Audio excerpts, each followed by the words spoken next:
All right, I'll call the meeting to order. Meeting of the Carver Select Board for October 6, 2022. This meeting is being cablecast by Area 58 Community Access Media, Channel 15, and will be posted by Area 58 on YouTube as soon as possible. There are openings on several committees. Please refer to the front page on our website for a listing and application. And at this time, I would entertain a motion to go into executive session pursuant to Mass General Law, Chapter 30A, subsection 21A, Purpose 1 of the Open Meeting Law, to discuss an open meeting law complaint from Mary Dormer dated September 29th, 2022.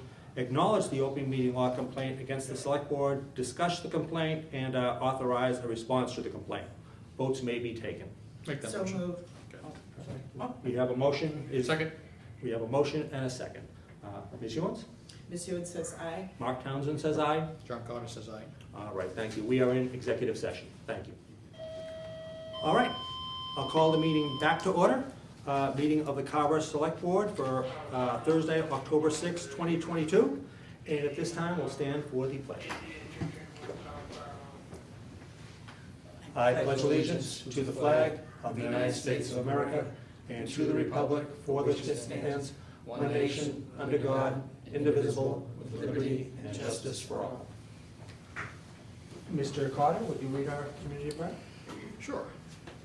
Almighty God, humbly we pray your blessing as we concern our life with the opportunity to serve our community. Enhance us with your spirit of dignity and selflessness. May we become instruments of support and understanding as we seek to bring an environment of trust and purpose among all who provide the many services that make us all that we can become. Help us achieve the goals of our commitment in this office that is now our responsibility. And especially we lift our prayers for all the citizens of our community that we have been allowed to serve, that they may discover the fullness and joy of life that we all seek. And keep those serving in our armed forces and our first responders in our hearts and thoughts. Amen. Amen. Thank you. All right, the first item on our agenda this evening is citizens' participation. Are there any members of the public who would like to address the board? Seeing none, we will move along to our next agenda item, which is the awarding of the Boston Post cane, dedicated to the oldest living resident who returned their census. That individual is Sophie Bumpus. And Mr. Fennessy, I understand you met Ms. Bumpus? I met her daughter, and unfortunately she's not able to come here tonight, but she will set up a time when we can give the cane to her.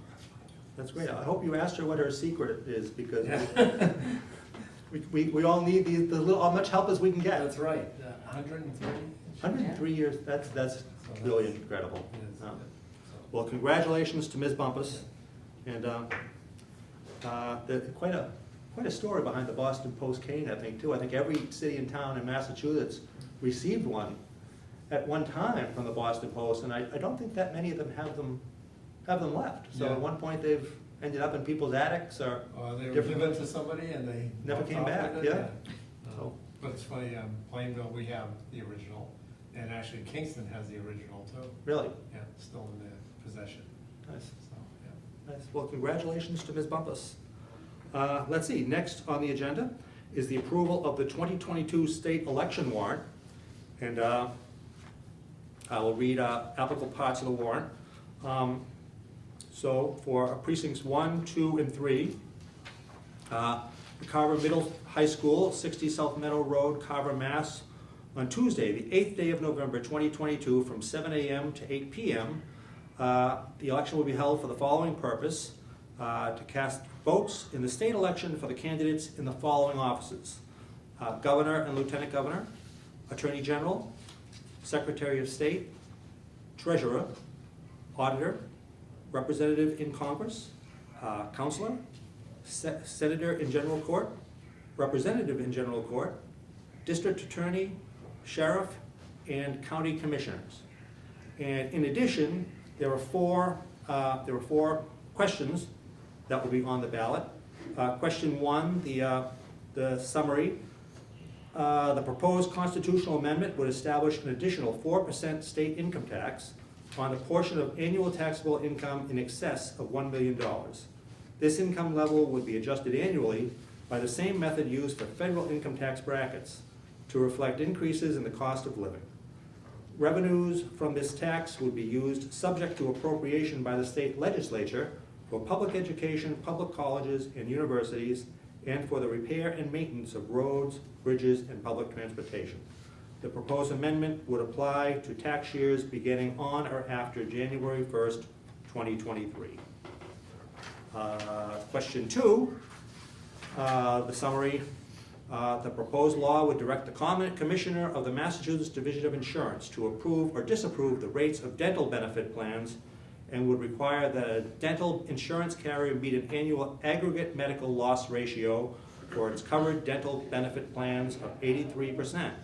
The medical loss ratio would measure the amount of premium dollars a dental insurance carrier spends on its members' dental expenses and quality improvements, as opposed to administrative expenses. If a carrier's annual aggregate medical loss ratio is less than 83%, the carrier would be required to refund the excess premiums to its covered individuals and groups. The proposed law would allow the Commissioner to waive or adjust the refunds only if it is determined that issuing refunds would result in financial impairment for the carrier.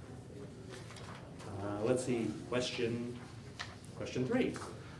This proposed law would increase the statewide limits on the combined number of licenses for the sale of alcoholic beverages for off-premises consumption, including licenses for all alcoholic beverages and for wines and malt beverages, that any one retailer could own or control from 9 to 12 licenses in 2023 to 15 licenses in 2027 and to 18 licenses in 2031. And question 4, this law allows Massachusetts residents who cannot provide proof of lawful presence in the United States to obtain a standard driver's license or learner's permit if they meet all of the other qualifications for a standard license or learner's permit, including a road test and insurance, and provide proof of their identity, date of birth, and residency. The law provides that when processing an application for such a license or learner's permit or motor vehicle registration, the Registrar of Motor Vehicles may not ask about or create a record of the citizenship or immigration status of the applicant, except as otherwise required by law. This law does not allow people who cannot provide proof of lawful presence in the United States to obtain a real ID. All right, is there a motion to approve the 2020 state election warrant? I make a motion that we approve the 2022 state election warrant. Second. We have a motion and a second. Discussion? Hearing none. All in favor? Aye. Aye. Opposed? It is unanimous. Shelby, would you like this? I have one. Okay. All right, next on our agenda is our town administrator update. Mr. Fennessy. So I only have one update for tonight, and I think we talked about it last meeting. We'll be holding open meeting law training limited to employees and current members of committees, commissions, and boards on Tuesday, October 25th. Training will take place at the Carver Police Station, 3 Center Street, in the training room located to the left of the main lobby. There'll be 2 sessions available, 3:30 p.m. and 5:30 p.m. Each session will last approximately 1 hour. This training will be hosted by our town council, KP Law. And the update really is that we've gotten calls from the public asking if they can attend, and because this is a limited seating situation, we're gonna have Area 58 recorded, and then it'll be on Area 58's YouTube channel thereafter. So residents who may be interested in learning about the open meeting law can then tune in and hear exactly what everybody else is hearing. And the good thing about that too, the town may want to keep a link on hand, because when we have new members of boards or committees, that's something that they could watch as an introduction to the open meeting law as well. Could you just give those dates again? So it's October 25th, 2022, at 3:30 p.m. is the first session, and 5:30 p.m. is the second session. And you only have to go to one session. It's exactly the same. Both the same. And I don't mean to catch you off guard, but quickly, do you have any update at all on North Carver water? I know that the membranes are in. Do you have any idea on when we might be back online? So the best guess estimate is within the next 30 days to be back back online. There's still work to be done, there's still a piece of equipment that's on order for the well, the wet pump or something, whatever it's called. But anyway, once that comes in, they'll replace it. They're doing a lot of maintenance on the system while the time is down. And they're still running the system every day to make sure that it stays operational. And things look good right now, knock on wood, because you never know what could happen, but, you know, once we get closer to it, we'll have an update on when the switch is gonna be turned. And it'll be a process. We met with DEP last week and went through the process. They're happy that we're almost to the point where we get back online, and they wanna really work together now as a team to make sure that, you know, we don't run into those problems again.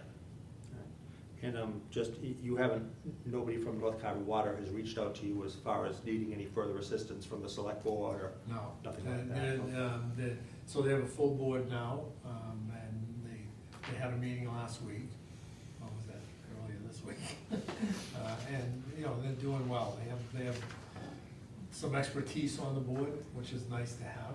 And so no, I met with Mike Great. Palmieri, and he's all set, so. Great. Any questions from the board? No. No? Mr. Fennessy, that's everything? That's it, yeah, thank you. All right, thank you. Let's see, minutes, licenses, topics not reasonably anticipated by the chair 48 hours in advance of the meeting. We have approval of the minutes of September 20th, 2022. I move that we approve the minutes of September 20th, 2022. We have a motion and a second, discussion, hearing none, all in favor? Aye. Opposed? It is unanimous. We have a request for a one-day special license for Kathleen Fritz on October 29th, 2022, from 1 PM to 6 PM at 127 Main Street. I believe all the information is in your packet.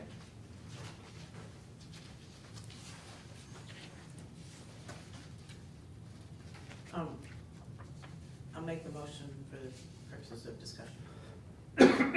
Okay, we have a motion. Is there a Second. second? All right. So, yeah, I just wanted to point out that on the form, Ms. Fritz has checked off nonprofit, $15 fee. We changed that, I think several years ago now, so that it should read profit-making $30 fee, private party $15 fee, and then nonprofit organization or town organization, no fee. No fee. Yeah. So she is not a nonprofit, Yeah. but she gets a lesser fee then because they're not making profit off of it, obviously. Yeah. But we do need that new category in there for nonprofit/government. Mr. Fennessy, We'll have can you that make a change. note of? Yep. All right, so we have a motion and a second. Any further discussion? Hearing none. All in favor? Aye. Opposed? It is unanimous. Thank you. Let's see, we have a number of requests, a number of dates for one-day special licenses from RTJ Concessions, Edaville, from 2 PM to 8:30 PM for the following dates, and there's a number of dates here. I believe we're gonna table this to the Yeah, I next think meeting. we need to table it. Okay. Have a quorum to vote on it. All right, Mr. Fennessy, would you recommend a motion to table it, or can we just table it? You can make a motion Yeah, I moved it, that we table it to the 18th. to the October The next 18th meeting, meeting. all right, in case it Well, can we even vote on the motion to table it? We don't have, Mr. Carter has to recuse Yeah, himself. you can just table it. Yeah, we'll just Okay. table it. Yeah. All right. So, and then we have a request for a one-day special license from Patriot Bartending Service on 10/22/22 from 10 AM to 5 PM for our Child's Play Alpaca Harvest Festival. Is there a motion? So can I weigh Sure, in here a minute? absolutely. So, this was, we ran this by the police chief and he's fine with it, Okay, so. Can I make a motion to approve the license? all right. Second. We have a motion and a second. Any further discussion? There is insurance policy that Yep. she supplied, as well as tip certified training. Great. All right, thank you. We have a motion and a second. All in favor? Aye. Opposed? It is unanimous. All right. Select Board Community Announcements. Ms. Hewens? I don't have anything at this point. Thank No? you. Thank you. Mr. Carter? Just like to mention, again, the Lions Club Charity Golf Tournament at Score One on Saturday. There might be some spots open if people want to play. Great. Thank you. I have a couple of quick announcements. South Middle Village is holding their Holly Fair on Saturday, October 15th, 2022, from 9 a.m. to 2 p.m. It's located at the Village off Ward Street. And always a lot of interesting things there, always a good time. So stop by if you can. And just another bit of good news, I got a letter, well, I saw it this morning from Senator Pacheco's office, saying that he had secured an additional $30,000 earmark in this year's budget for the Council on Aging. So that's good news. And I believe we had already gotten a previous earmark, so that adds to that. So that's great news for our seniors. So that is all I have.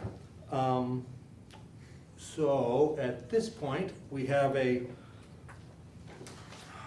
joint meeting with the FinCom. Do we have, Mr. Germain, do you have a quorum of the FinCom? Not yet, I'm waiting for Walter Cole, I think it's advertised for 6:30. Yeah, it is, we're a little early, so why don't we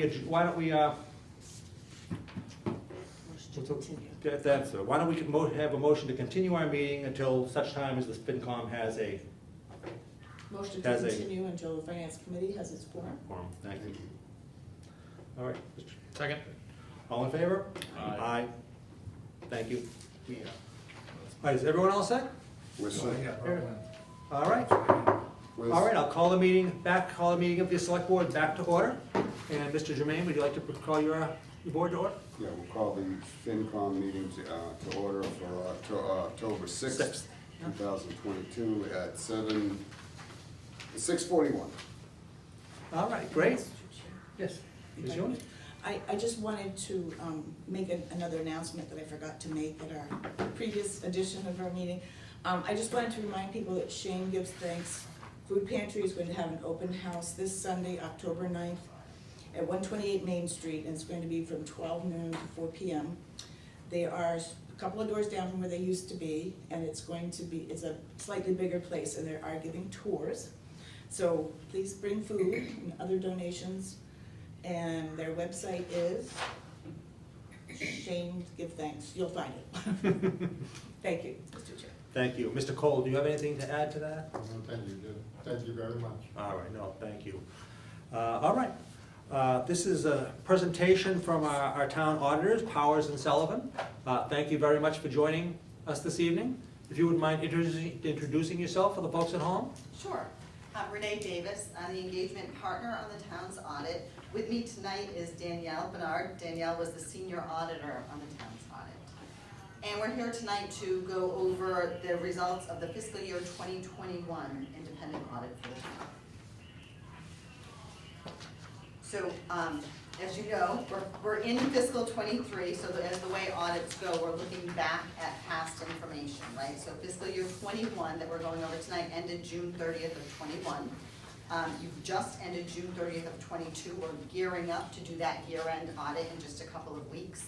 And tonight we're gonna go over what we do for the audit, what we did for the audit for 21, and the results of that audit. And part of this really is us telling you and explaining to you what an audit is, which can be a little bit, I'm gonna say, a little bit confusing at times. People don't really understand what the auditors do and what all that entails. And we'll go through an analysis of the town's financial position at the end of 21 and a little bit of a heads up of what we expect to see going forward and as we go through the next audit. And we'll go through the results of the town's single audit, or your audit of your federal awards, and the management letter that was issued as a result of the audit. The objectives of an audit are for us to give an opinion on the town's financial statements. So we, as we go through the audit, take records from the town, take all of your records, and I say go through a lot of your records. We do help to put together the financial statements, so it can be a little bit misleading. Some people think that they're our financial statements, they're not. We go through a lot of procedures and we follow a lot of guidelines to be able to, what we own of this audit report is one page, one report, 3 pages long. That's our audit opinion. Based on all of the work that we do, it's us opining or telling you something that your financial statements are in conformity with generally accepted accounting principles or not in conformity. The rest of the information that's in the reports in front of you belongs to the town, and the town takes full responsibility for that information. We perform our audits not only in accordance with generally accepted auditing standards, but also government auditing standards. So because you're a town, because you do get federal awards, there's a second set of compliance that you have to follow related to government auditing standards, and particularly related to your federal awards and federal grants. So it's an additional level of compliance that you're responsible for. We have to plan and perform the audit to get reasonable but not absolute assurance on your financial statements. I'm gonna forget to keep this. What that means is we don't look at every transaction. We start the audit doing a risk assessment. We know we audit towns all over the state, all over Massachusetts. We look at your internal controls, the people here that are processing transactions, what your procedures are for recording transactions, and we do a risk assessment, and we develop audit programs based on that assessment of risk. We're not supposed to be looking at things that might be insignificant, that are considered low risk. We're supposed to focus our efforts on things that could go wrong, that could make your financial statements materially misstated. Management is responsible, as I mentioned, for the preparation and fair presentation of the financial statements. We assist with that presentation, but we use only the town's records. We're not in your ledgers. We're not making adjustments. We can't modify your records. You give us the records. We help put it together. We give management back a draft report, and they're supposed to read it and take full responsibility and understand the information that's in that. We make sure that we're comfortable that they do that so that we can give an opinion and remain independent as part of the audit. And I've been saying this now for a few years, but we're still semi-COVID, maybe post-COVID, getting back to a little bit more normal. But what happened with COVID a few years ago is all of a sudden, right, auditors who are used to coming into town hall and snooping through records and asking for files and kind of in your face, had to shift very quickly to being able to do a lot of this information or a lot of this study remote. It's not the ultimate way to do an audit. There's a lot to be said by walking in and actually seeing somebody's workspace, seeing the look on their face, seeing how organized they are, seeing how maybe disorganized they are. So we do get some benefit by actually being able to be on site and see people, and we're getting back into that. I'm gonna say we learned from COVID that there's a lot of information that we could do remotely. That you can upload a lot of information to our portal, and we can kind of have our heads in the computer putting things together back at the office, but it is beneficial, and now we're getting back to, we did our phase 1 work this year on site, that we're able to come back down safely and be able to get the work done.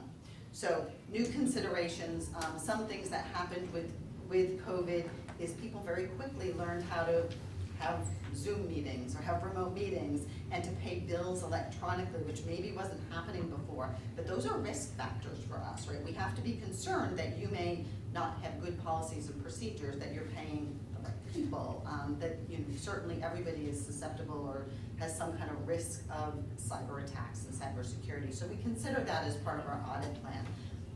We are not IT professionals, but we have to make sure that the town is doing what they can to protect the town's assets. Federal and state funding. So right, what happened as soon as COVID hit is there's been all kinds of federal funds coming in. That's not going to stop. Now we have ARPA money coming up. The CARES money ended. ARPA's going in its place. But it certainly changed the risk related to your federal grants and your federal awards. We went from auditing school lunch, although we're doing some school lunch now too, from auditing maybe some of your special education grants and some of those other programs. Those are now sort of lower priority. We've audited them before, we didn't have findings. Now CARES, the CARES money coming in, the ARPA money coming in, and I mentioned school lunch because now school lunch is actually jumping in as a major program in a lot of communities. So again, the audit work is done.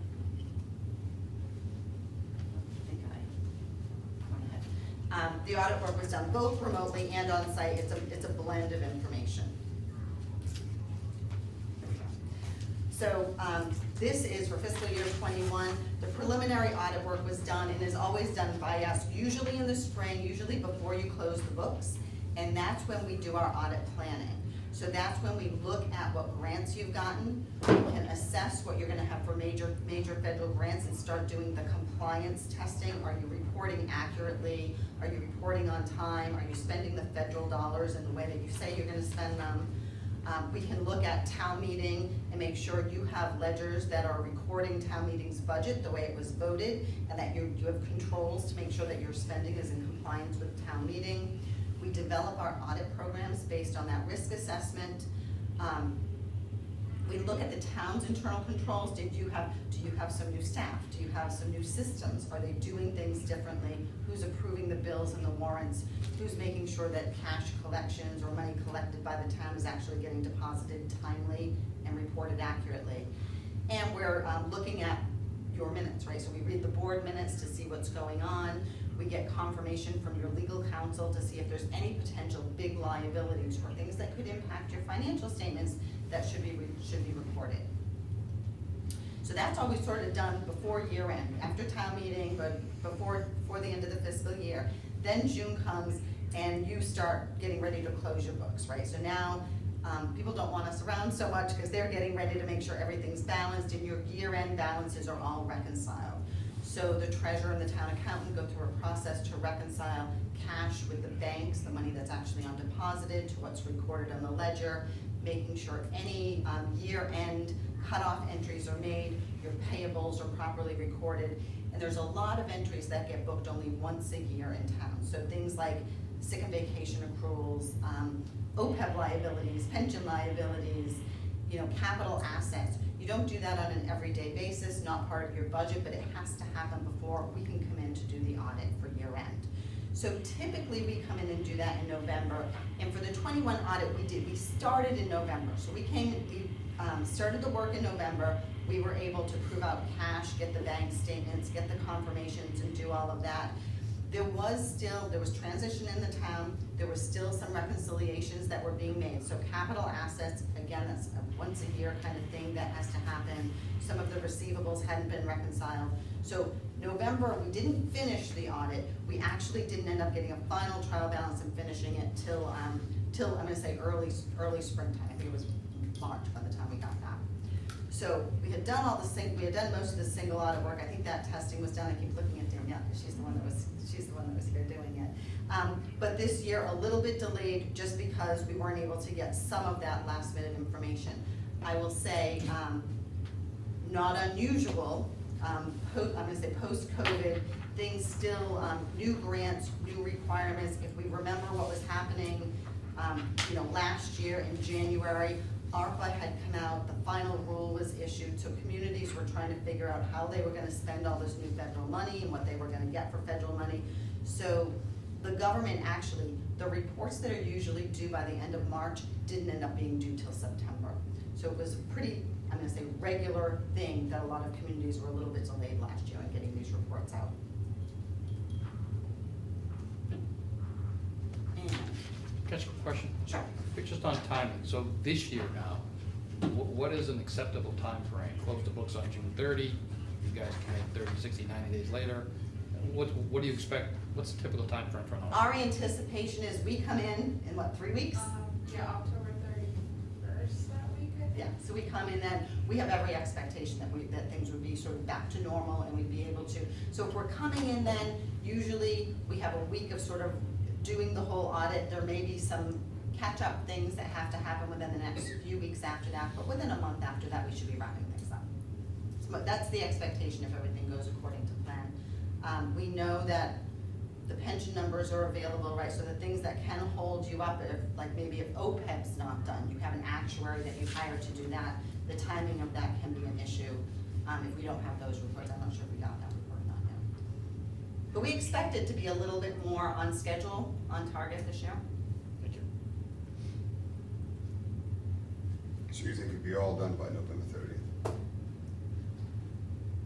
Ish. Ish. What ish?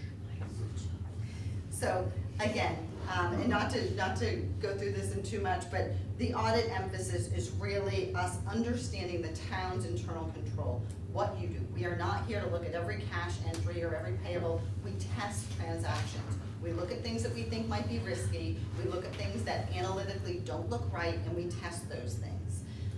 So understanding changes in technology, did you get a new system? Do you have a new way of approving things or tracking activity? So we're really trying to focus the audit on areas of high risk, making sure that you're sending out your bills, your tax bills, that you have a good process for setting the tax rate, for the tax recap, sending out bills and collecting. You know, the good thing with local governments, you're a little bit recession-proof as far as that went. Receipts are strong, motor vehicle hadn't gone down the way people predicted it may have. Real estate receipts are still high, personal property tax receipts are still high. So those are kind of the good things. And there are places that things could go wrong if things aren't reconciled timely. That's usually the issue that we find. Determining whether your capital assets, I mentioned that capital assets are something you do once a year. It's not a regular occurrence. So when we're looking at risk in the financial statements, because you don't do it every week and you don't do it every day, people don't always have a great system to be able to account for their capital assets. Most cities and towns don't have a great inventory control, but there's not usually a significant amount of inventory, but those capital asset records are a big number in your financial statements. Making sure that you're complying with all of the new government accounting standards, board standards, or all the GASB standards. If there's a new standard coming into play, this year the standard is going to be related to leases, that you have, it's a change, right? It's not business as usual, but it's something that's new that's happened. So we have to make sure that we're comfortable that you're in compliance with the new requirements. OPEB is always a big topic, right? So OPEB, you have an OPEB trust fund. We're going to look at that in your financial statements in just a minute. But you have an actuary come up with a liability for other post-employment benefits. So what you are obligated to pay for health insurance for your retirees. It's a big number, it's a big liability, and it's all based on information, census data that you provide to the actuary. So their number, their estimate is only as good as the information that you send to them. Same thing with the county pension system. You're sending them payroll information, you're sending them withholdings. The liability that they report is only as good as the information that they get from all of the communities. So making sure we test that census data, that we're comfortable that you're giving them the right information and withholding the right amounts of money is important. Also, you come up with some actuarial assumptions. So pension system, that's all on the county, but you come up with your OPEB assumptions. If you change those assumptions, like your discount rate or your healthcare trend rates, even if you change them a little, it can have a big impact on that liability. The GASB gives you leeway to come up with what you think your assumptions should be. The disclosures have to say what they are, and they do have to be reasonable and be justified. So testing compliance with your federal awards, of course, and then we follow up. A big part of the audit is following up on any prior year comments and recommendations that we had from the prior audit or from any other state agency came and looked at you, or any other recommendations that may have been made. And then at the end of it all, again, we're responsible for our audit opinion. So you'll see the audit opinion in the report is only 3 pages. It's an unmodified opinion. So although it's much longer, 2 or 3 pages, it's longer than you would find in a regular private company because it does talk about government auditing standards, but it's unmodified. So if we found that there were issues with your report, we may have to qualify an opinion. There's none of that. It's what we consider a clean or the best opinion that you could get. Your financial statement report also has a section called Management's Discussion and Analysis. That is what we call the cliff notes of the report. That is supposed to be a plain language explanation of the information in the financial statements and telling a reader of the financial statements why things went up and went down. Now it focuses on the full accrual financial statement. So it's not focused really on, there's a paragraph about your budget, but it really is focusing on your net position overall as a town and why things went up and why things went down. I will say, for ease of doing it, typically we put together the MD&A, or the management discussion analysis, and we go over that with management to make sure that there's nothing they want to add.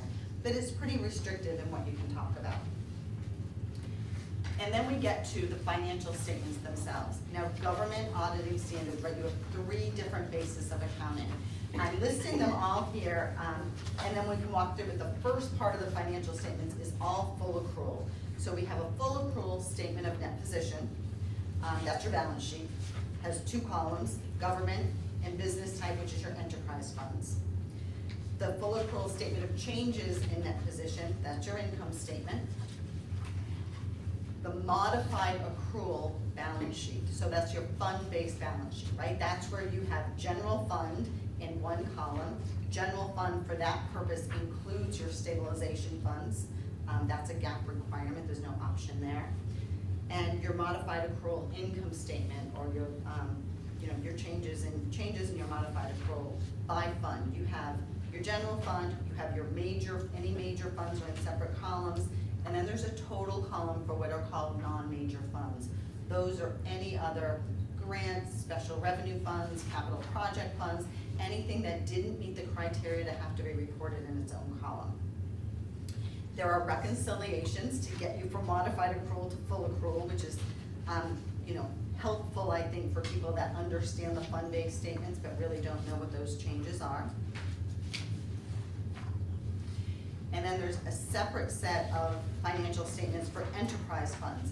Now, the enterprise funds, there's a statement of net position, your balance sheet, and then your income statement and a statement of cash flows. Those are always full accrual. So those enterprise fund statements, the total column is always going to tie to the first page, statement of net position. And then one of the questions we had earlier is, where's the OPEB trust fund? We keep putting money in this OPEB trust fund. OPEB trust fund weren't in any of those statements that we just talked about. They get their own set of statements, the fiduciary fund financial statements. So you have an OPEB statement of fiduciary net position and a statement of changes in net position, and that will tell you as of June 30th, 21, how much money you had put into your OPEB trust fund. And remember, that is sort of an optional funding for communities. What it does, you're putting money, you're investing money to pay that liability. Right now, we're not using the money to pay down the liability, you're just setting it aside to help fund the liability. And the impact that it has, it offsets your total OPEB liability, so that number going on the front of your financial statements will get lower the more you have socked away for that. And we're seeing most communities at this point do have an OPEB trust fund. I don't think I have any clients that don't have something set aside, and then it's just a matter of adding to it every year, how much you're putting into it, and now what we're gonna find going forward is what's gonna happen with the market, right? So everything's looked glorious so far, right? We're looking at 21 here, everything looks grand, but going into 22, things aren't gonna look quite so good for some of these. And then then we have the notes to the financial statements. I put the page numbers because we laugh and say the notes are sort of eating the financial statements. There's a lot of disclosure in these reports. The first few pages are all sort of general explaining the financial statements, but pension and OPEB disclosures, there's a lot of them, because we've got to tell the readers everything that your actuary is considering when coming up with those liabilities. So there's all the actuarial assumptions, there's schedules to show you, what the liability might be if your discount rate was 1% higher, 1% lower, so have the sensitivity analysis for both pension and OPEB. It's a pretty big disclosure. So that ends what we call your basic financial statements. Then we have required supplementary information. Required supplementary information has a different audit. We're not opining on that the way we are with the financial statements, but I will say we put a pretty significant emphasis on looking at it because it helps us get to those numbers in the financial statements and analytically know what's going on. And the first part of that is your general fund budget to actual. That's where people are gonna understand what's happening. That's where town meeting's budget is recorded. We take it right off your ledger. It shows that your budget is balanced, has your receipts and your spending against your budget, and it will tell you how you did general fund wise, which is usually what people want to know because that leads directly into what you end up with for free cash at the end of the year. There's also several retirement and OPEB schedules. We're getting to 10 years of trends. What they're trying to show you is how the implementation of these GASBs is impacting how well funded your pension system is and how well funded your OPEB is over time. So you can see what's happening every time you have a new valuation or when anything changes, how that impacts your liability. So audit results. We talked about this unmodified opinion on your financial statements. There were no significant deficiencies. There were no material weaknesses in your internal controls that were identified. And same thing with the audit of the federal awards. There were no findings. And now we'll get into sort of the, I'm gonna say the highlights of what you wanna hear about as far as how is the financial position, what really happened here in the town.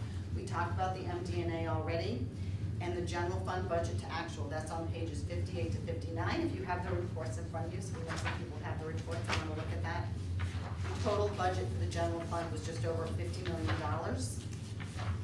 Revenues came in good, right? So at post-COVID, people were worried that revenue numbers wouldn't come in. And you know, some local receipts may be down, and maybe your budgets may be tighter, because maybe some local receipts aren't as high as they were.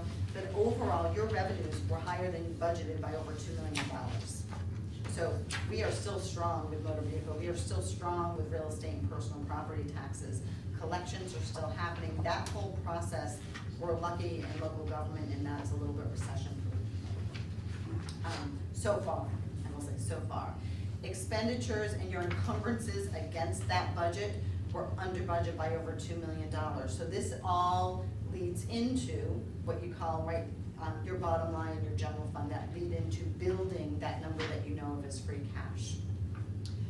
You budgeted in 21 to use almost $1 million in the prior year's free cash to balance your budget. There were some votes for specific items. So overall, you had a net increase in your general fund, and that's really where it comes from. Good revenues, good turnbacks, and they exceeded what you budgeted to use. You were budgeting for a deficit, but those things helped you to have a positive result in your general fund.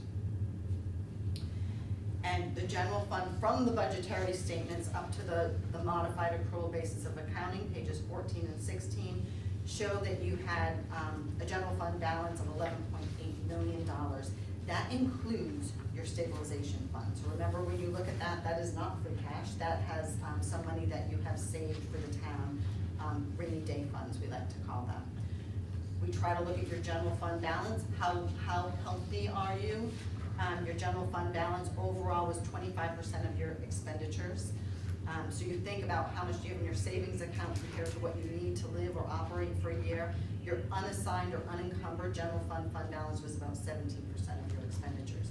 Again, those numbers include stabilization, so that's not just free cash or what's available to you. And that stabilization number, your general stabilization was $3.3 million at the end of 21. Your debt and capital stabilization of $458,000. These are all the things, right? If you're talking to one of the rating agencies and they want to see how are you doing, do you have financial flexibility, and having a good general fund balance and having money set aside. If you're funding your OPEBs, you're addressing that liability, and you are putting money aside in stabilization and debt stabilizations or capital stabilizations. That gives you flexibility in the future should things not go well. Makes you a stronger community. The pension liability we talked about, you get those numbers directly from Plymouth County. They have a valuation just like you do for OPEB. Every 2 years they have to have their whole system reassessed to kind of reset the mark on that. The valuation that was used in this liability was 1/1 of 20, so it's always sort of behind. You are 2.75% of that total liability for Plymouth, so it's a pooled system. The discount rate was still pretty high at this point. It was 7.875, and what we've seen happen since this is most of them have had pressure to bring those discount rates down. But these numbers, it's just goes 7.875. And the next, do I, you know what, I don't think I'm on the page. There we go. I mention that because your liability with that your net pension liability was 16.1 million. If the discount rate was brought down to 6.875, it would be 22 million. That's how changing that discount rate by just a little bit would bring the liability. So that liability is a very fluid number, all based on those assumptions. So a reader of your financial statements has to look at what assumptions you have compared to what other communities may have. Plymouth was 67.9% funded. So you are on a plan to be fully funded with the pension system. Massachusetts general law requires all pension systems to have an approved funding schedule to be fully funded. Right now, they were set to 2029 to be fully funded, so when you pay your assessment through your general fund budget every year, part of that is paying your normal cost, and part of that is paying your unfunded liability, and they're on a set schedule to be paid down. Again, what will happen, right, a lot of that was based on healthy market conditions. So going forward, we could see those have to be sort of renegotiated. And OPEB is the one that you control. Your evaluation used for the 2021 audit was based on a July 1st, 19 valuation. That year, you had a 29.76% rate of return. Right, so the numbers you're looking at are based on that point in time. You had a really good rate of return. Your discount rate, they reassess it every year depending on your funding schedule. You were at 6.6% for a discount rate, and you were about just over 5.5% funded. So again, it's this one is different. You don't have to have a funding schedule, right? So there's no law that says you have to be fully funded with OPEB by a certain time. That's the big difference between OPEB and the pension liabilities. Other than that, they sort of walk and talk. The disclosures and the liabilities are the same. The other thing I didn't put in here, but I will point it out, is when you have big changes, because there will be big fluxes in these liabilities between OPEB and pension. If there are changes, the liability gets reported that year, the way the liability is measured. But anything running through your income statement, there's a smoothing mechanism. So when you look at your balance sheet and you see deferred outflows of resources and deferred inflows, that's just the smoothing. It's recorded on the balance sheet, and then over a number of years, it hits your income statement.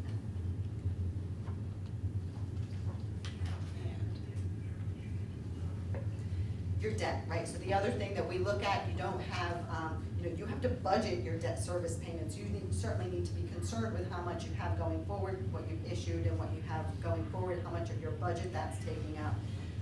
We, at the end of the year, have to make sure that you have the proper disclosures and that we've confirmed that with an outside party. There was no new debt issued. Your governmental debt was $34.1 million. You paid down principal of $1.8 million through your operating budget in the general fund. And your debt service was still about 5.6% of the budget, very reasonable. Though we want to make sure that number is never sort of eating a lot of your budget, and it certainly isn't here. And your water enterprise debt was about $3.9 million. Can I ask you a quick question Sure. on that? The debt service, the 5.6% of the budget, how does that compare with other towns of a similar size? I would say if it goes over 10, it seems to end up being a little bit high.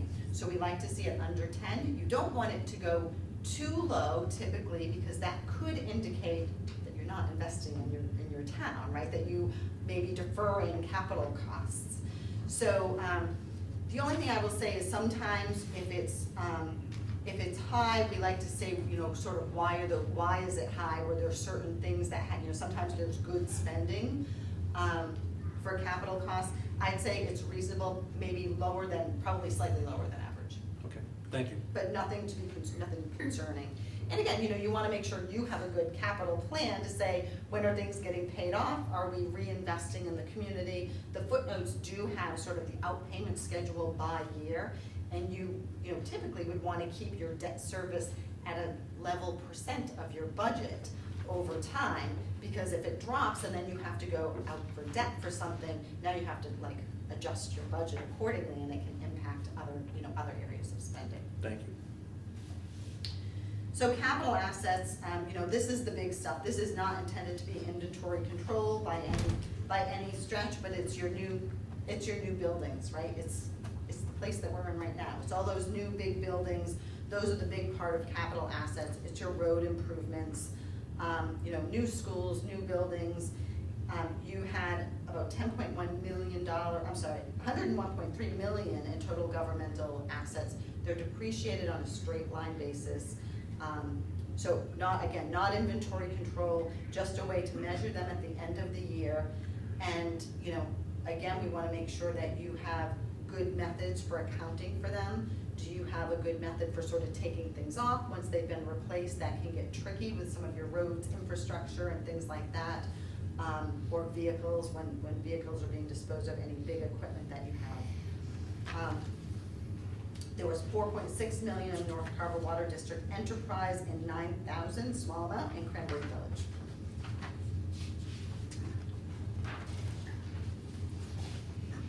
And then we get to the single audit or the audit of your federal programs. That's another report you have in front of you that has several different layers of audit opinions. Again, they're clean. We didn't have any findings. I will say, not having any findings is not always normal, is not always usual. Like, there are many cases that we have federal findings. So the single audit requires us to do a risk assessment, look at all your federal expenditures, and any major programs or new programs or high-risk programs, we have to determine them to be what we call major programs, which means we're doing compliance auditing. That means we're digging in a little bit deeper and really testing to make sure that you are drawing down money appropriately, that you're spending things, so we'll talk about like the CARES program or Coronavirus Relief Fund, that you're spending things on eligible costs for that program, that the reports that you're sending in this case sending in through the Commonwealth, but they end up at the federal government, that those reports that you're sending in tie back to your ledgers, right? That there's not somebody, over at the school department telling them you spent this, but your ledgers indicate something else. The numbers are really substantiated, and we have to do really some testing of picking up a bunch of actual invoices and looking to make sure you have strong internal controls over your federal programs. Again, this focused more this year, the Coronavirus Relief Act Fund, the CARES Act was $1.2 million. You will see your federal expenditures overall were 2.4, previously 1.8. We expect those numbers to be high over the next couple of years just because of the federal investment in dealing with the pandemic.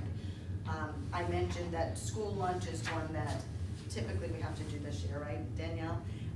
In most communities, fiscal year 22, school lunch has popped up as a major program because all meals were free and they increased the rates of reimbursement.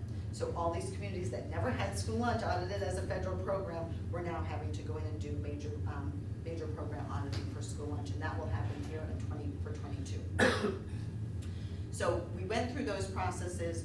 There were no audit findings related to that, so there were no issues that you have to address. These reports are published on the Federal Clearinghouse. They do go to the federal government. I will say when you have a federal finding related to this, there's a lot of, you have to respond to it, you have to come up with a corrective action plan, you have to follow up on that action plan. So there's a lot of follow-up related to that, so it's really good when you can come out of it with a clean opinion. I mentioned earlier that they actually extended the deadline last year to file these reports because there were so many new programs and they were kind of changing the rules as they went. The compliance supplements weren't coming out so quickly, so there was a lot of kind of catching up to be able to be done. We expect that will kind of go back on track this year. And finally is the management letter. So a management letter, when it comes to an audit, if you had any material weaknesses or significant deficiencies, we have to report those things to you in writing. There were none of those. So what we have in the management letter are other things that came to our attention that we don't think materially impacted our audit, but there are things that you need to be aware of that we think that they come to reach the level that we need to tell you about them and that you should address. And what we always do is follow up on any prior year recommendations and findings that had not, if they hadn't been resolved in the prior year, even if they're resolved now, we put them back in and we tell you what happened. So we this year had 5 prior year findings and only 1 current year finding.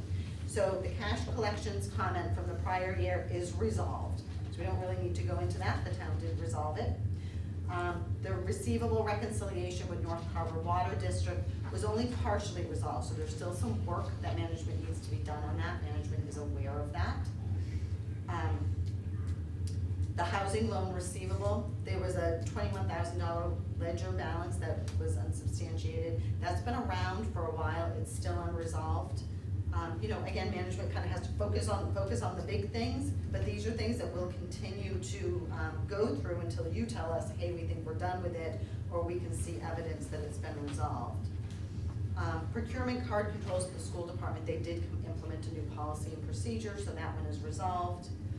And the reconciliation of the escrow accounts is still unresolved. So there's a little bit of action on last year's comments, not all of it done. You know, we will follow through with that if you have any questions on those. We do, you know, they're obviously written in the report. They're all the same comments as the prior year. There was nothing changed about them other than the current status. And the one new current comment we have, so we told you we test we test transactions. And one of the things that's always, I'm gonna say, tricky, difficult in government, or complex at least, is following procurement laws. So when it comes to purchases, for any of your purchases in Massachusetts, you have to follow Massachusetts procurement laws. So goods and services is chapter 30B that you have to follow. This gets even trickier when you're spending federal money. So when you're spending federal money, you not only have to follow 30B, you also have to follow the federal guidelines, which can be, you know, or whatever one is more restrictive. So you have to be careful there, and that's where people get into a lot of trouble. In this case, our comment relates to the way procurement is decentralized. And what that means is you have departments making procurement decisions for the town. It wasn't all, the records were not all in one central place. So we picked a project and said, we want to test your procurement on this. And can you show us how you chose that vendor and make sure that it followed Mass General law? Well, a lot of communities, and reasonably so, use the state bid list, right? So the state goes out and does a procurement, and you can rely on that procurement and choose a vendor from the state bid list. That was the answer that we got, is that we use the state contract, we use the state bid list. The vendor was actually on the state bid list, but the service or the product that you obtained was not on that contract. So they went through the process and they said, this is how we're gonna do it. They just didn't make that decision, wasn't a good decision to make because it didn't comply with the state requirements. So one of two things has to happen, right? So to make sure that doesn't happen on a regular basis or doesn't happen again, if you centralize your procurement and you have one chief procurement officer who's certified as a procurement officer and keeps all of those records, they're gonna know better about what records and documentation you have to keep for a federal procurement or for a state procurement. If you have departments doing this on their own, there is a higher risk that those individuals haven't been properly trained or could be making mistakes, and you're not gonna find it during the regular course of business. Remember, we don't test everything, but we did find one that was done. Did you, with the scope of that test, did you stop at that one, or was there? We didn't stop at that one. We did stop, Yep. so there could be additional. There could be additional, Okay. yeah. We pick our selections, we test them, that's what we found. We don't, if we thought there was an overarching, like everything is, you know, the system is broken, it wasn't that they didn't think they did the right thing in this case. They had documentation, but it wasn't ineligible. So, right, what could have happened, had they gone out to bid for that, or had they selected a different vendor, it could have been a different, right, could have been a different price. That's what we're trying to, you know, protect the Can town. I just clear something up on that? We did have an OPM on that project, so there was something that they missed giving us. You did. OPM means owner project management. Yeah, it says right here, it does say that it was administered by an OPM. Yeah. So, I mean, we do our testing, we found something, we just have to make you aware of it. And what the town should do is just make sure, okay, how did it happen? What controls can we put into place to make sure that something like that doesn't happen? Yes. Before you get off the slide, just looking at this list in total, reading the first one, I know you said it's resolved, but going to the point in this day and age, when we're going to lock, like a lock cash in a box, doesn't really seem like that's where we should be. When we put the accounting system in that we have now, I wanna say, 10 years ago, there was a software that allowed a department to put in, say, a permit and charge $100, and then that check was supposed to go over to the accountant's office. Treasurer's office. Treasurer's Couldn't go office. to the- yeah, Treasurer's couldn't go to office. accounting. And get recorded, right? So there was a checks and balances where if you ran this report, you would see $100 was dispersed of permits, Treasury didn't get it.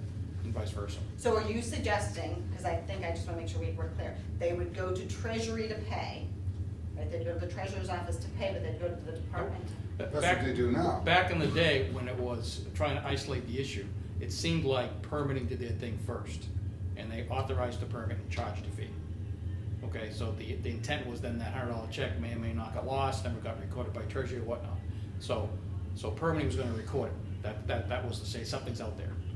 Then the person would, I guess, go over to Treasury and pay it, or permitting would send it over to Treasury to get paid. So What happened was typically, you if you're didn't. gonna do that, you do it the opposite, because then Treasury kind of has a whole new receivable that they have, because now we don't know if you ever got paid. Now they got a permit, you don't know if you got paid. Typically, if that happens, you have them pay, but nonetheless, so I'm gonna just mention here, one thing COVID has done for us is a lot of communities are collecting almost no cash anymore. That's where I was getting. But whether it's this balance thing that we had that didn't work fine, when I read your cash register solution, I'm like, okay, it just seems outdated. Then I saw locked boxes, I'm like, okay, what are we doing? There should be something where it's all done electronically. I applied for a permit, I pay online with a credit card or something. But if I This may, is just for cash transactions. we're doing that now.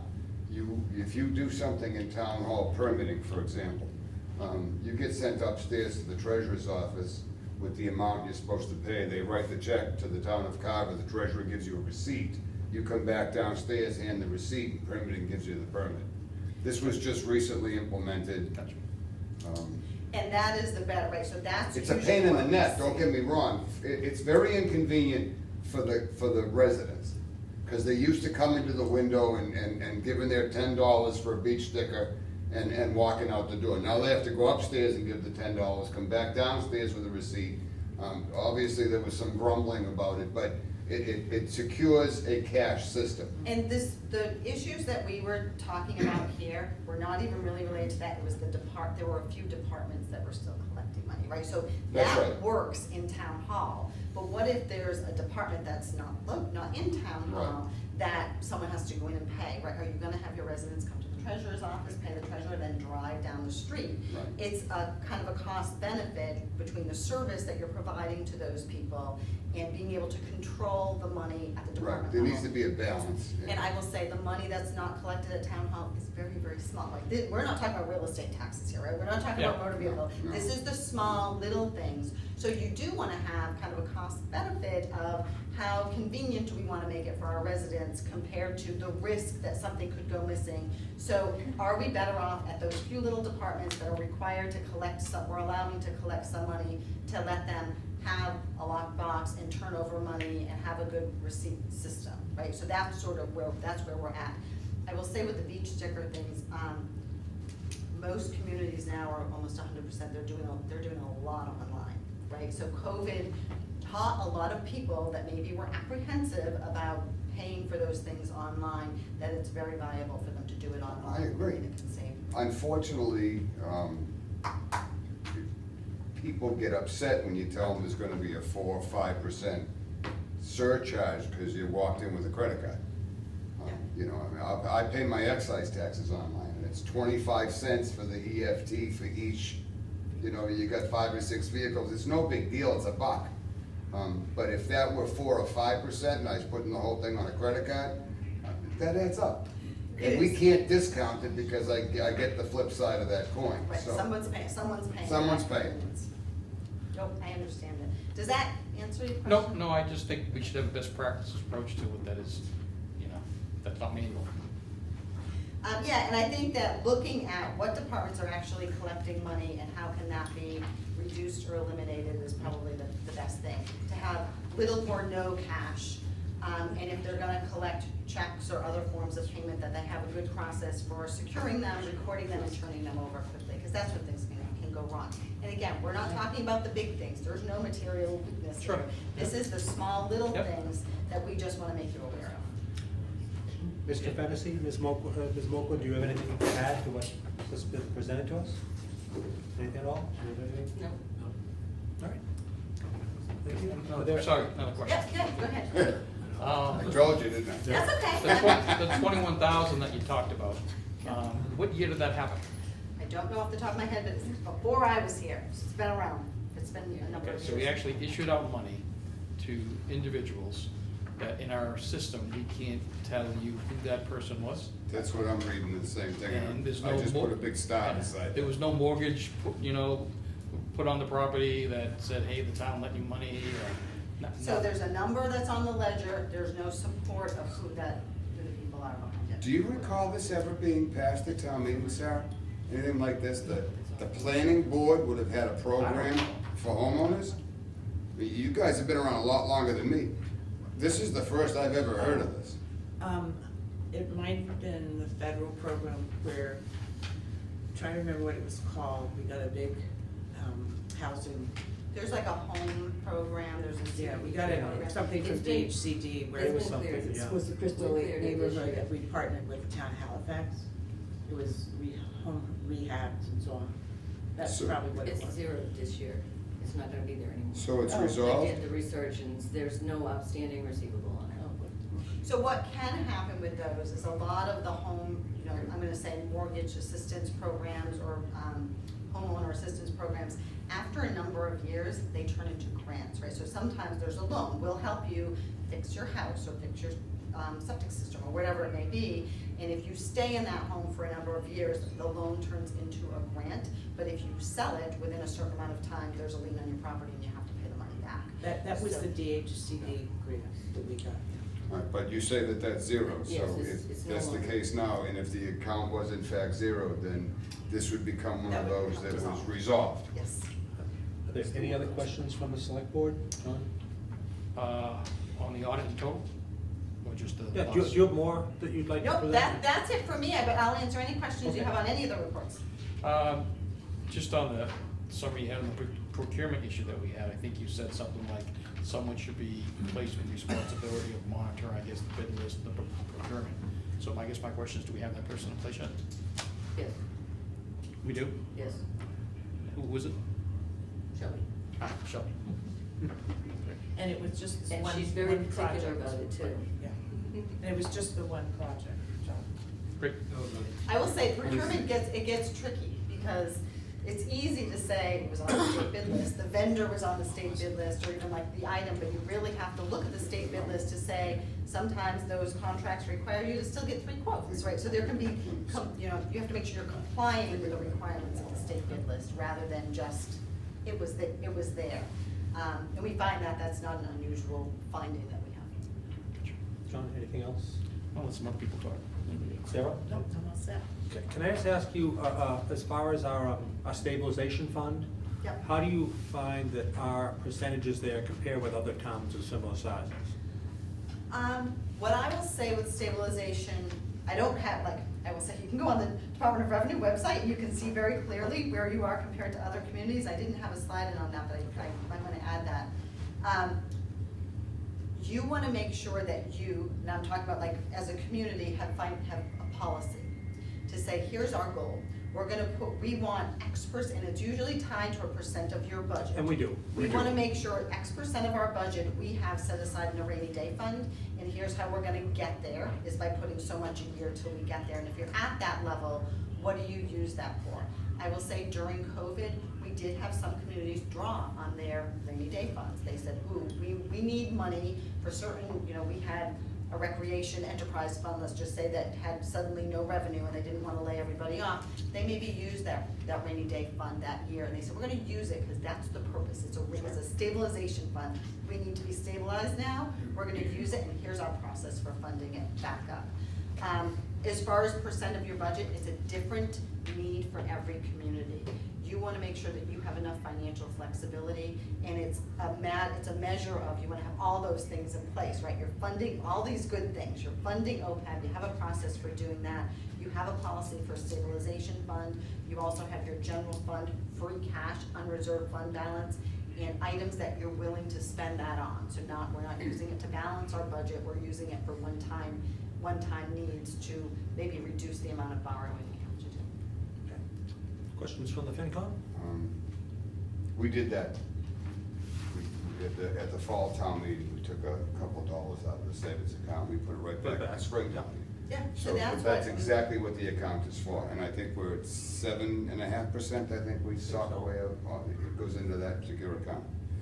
So that's all I got. Beth? have a question. On the 21,000, what did you write it off against? Did you clear it off the AR? It's just a receivable and deferred revenue, I just Deferred zeroed it revenue? out, yeah. Right, so it never hit your bottom line. Yeah. So it was a That's what I was receivable fully deferred on your fund-based financial statement, so it's not, you're not gonna see it impact your bottom line here. So it looked like it was owed to us. So the way I see it is that these people who got the loan, they did their 20 years. They didn't sell their house, so they didn't owe us back the money, and it was just still sitting there. Yes, it was balance sheet to balance sheet. I just didn't know if we took a hit on the bottom line. No. Expensive. Walter, anything? Tony? No. Just a couple more questions, if you don't mind. You talked about the OPEB liability dropping from 37 million to going up to 38 million. The net pension liability, you reached 16.1. Did that go up or down from prior year? So the pension liability was 18.8. Page 61 of the financial statements will give you what we're starting that 10-year trend. So you go from 2014 up to 2020. So we started the new GASB in 2014. So your 16.1, the year before was 18.8. So they were up to 67.9% funded at the end of 21. Thank you. And again, they're on a much more aggressive funding schedule. We expect that the pension system will get funded faster because they have to, and they have that funding schedule in place. And compared to that, the OPEB schedule is on page 65. That will show you how your OPEB liability is changing. So what you're putting into your OPEB fund, OPEB liability we know is gonna go up. The total liability is gonna go up. The only way you're gonna keep that number down is by putting more money into the trust fund than your cost of service, right? So every year, right, health insurance doesn't go down. Health insurance tends to go up. Unless you lay on, unless you don't have as many people or as many workers, that liability, they look at how many employees you have, what their life expectancy is, they look at health insurance rates, and those things all go up. So very typically, the liability is gonna continue to go up, total liability, and it's only offset by your trust fund. So the total liability went up higher than the increase in your trust fund, and that's why that liability went up. Great. And the compensated balance is 768,000. That's vacation or sick time? Yep. Sick time? Sick time? Vacation and sick accrued, that's what would be paid out to people, should they leave. All departments, school and All town. departments, school included. Great. I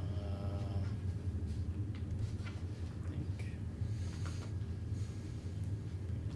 Second. Again, not to put you on the spot, I'm just trying to remember something. Back on page 20, we're talking about, I guess, the North Carver Water District with regards to operating funds. And it's got a transfer inflow of 333,000. We typically put about 250 from the town into that. I don't recall other funds being if you don't know it, I don't need to know right now. I'm just curious what that delta is. It came from, so I will say, it did come from the governmental funds. Hold on, I'm just gonna look at the transfer footnote to see if I know what that. You can send to me at a different time, that's fine. Okay. I think that year it was 200, John. I don't think it was 250. It was all, the 333, 139 all came from the general fund. So somehow we give them 333,000, which I don't know why. Sorry. Page 35, when we talk about our ratings, and I'm totally confused by this, but, you know, obviously we've got two rating schedules, AAA and AA plus. That's of the ratings of your investments, right? So that's your Of our corporate investments. bonds, and this is your cash footnote. So this is your cash and investments. So we look at what you have invested in GSEs or government-sponsored enterprises, right? So that's like Fannie Mae, Freddie Mac, that kind of stuff. Those are all the AAA, AA plus, and your bonds, the corporate bonds that are rated, we get those ratings. You can get them from. So if I went to go out and bond for a project right now, what's my rating?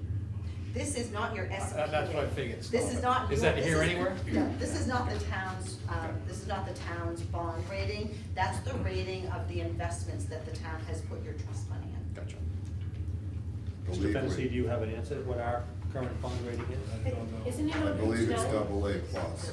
Double A. That's what I thought. I think it's as high as we can get based on our population. And it does say on page 9, the MD&A has the town maintains a AA bond rating from S&P. Oh, AA. I thought it was It's AA. on the state website. Thank you. Got it.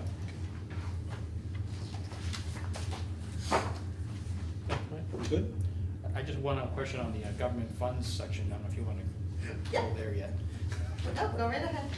Sorry, that quick one. Looks like we've got COVID-19, is it 1.2 million in expenditures that we got grant money in for? Am I reading that right? Yep. Here's that. Do we have I'd like to see the detail behind that, if not, tonight, obviously, but I something, have send a it to me. big filing cabinet if you'd like to see it. Great, I'm hoping it's a report, but. Well, and I was gonna say, you can see your spending on the single audit report, so you're gonna, what you're getting for money and what you spend is typically gonna end up being the same. So the CARES Act money, the coronavirus relief fund, you had $1.2 million in expenditures. Yep. Great, thank you. Anything else? Sarah? Mr. Fennessy, Ms. Mosley? Finance Committee? Really, we're good? Good. All right. And we are ready in a couple of weeks, we're gonna be back here to do fiscal year Oh, 22. boy. To decide. So the timing's a little funny, that's why I kinda had to keep jumping back, but thank you all, we appreciate it. It's, nobody likes to be audited. We put a lot of demands on these guys. We send them lists and checklists and selections, and we need support for this and support for that, so it's not fun for them to be able to go through this process, and we appreciate the cooperation. Thanks very much to you and your team, we appreciate it. Mr. Thanks for Chairman, coming in this evening. You're right, it's not fun for them, but it's vital for the residents of this town to Absolutely. see the fiduciary responsibility, to see, obviously, there's a tremendous amount of people that really can't read these, so they go running right over to the management letter or something like that.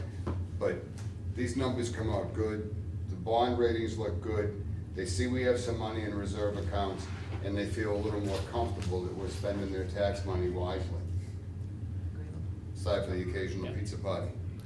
Thank you very much. I'm sorry, just to follow up on something Mark brought up earlier, maybe on next year's, just a suggestion that when we see these numbers, stabilization, 25% of expenditures, I think that's great, but I don't know, do we have other KPIs that you can just say, this is good, this is bad, you should be at that for a town your size, just as more of a metrics? Yep. I think that would be a big help, yeah, I agree. Thank you. All right, Thank you. Thank you. thank you. All right, Mr. Jermaine, would you like to adjourn your Finance Committee? Motion to adjourn? Motion. Oh, sorry. I'll make a motion to adjourn the finance committee. No, it's second. Motion made and seconded. All those in favor? Aye. Opposed? We're up. All right. Mr. Fennessy, do you have anything to add to our select board meeting? I don't. You good? Good. We hope you have a wonderful vacation. Thank you. Our next Can't wait. meeting of the select board, our next scheduled meeting anyway, would be on October 18th. And is there a motion to adjourn? So moved. Second. We have a motion and a second. Discussion? Hearing none. All in favor? Aye. Opposed? It is unanimous. Thank you, everybody. Have a good night. Thank you, Area 58.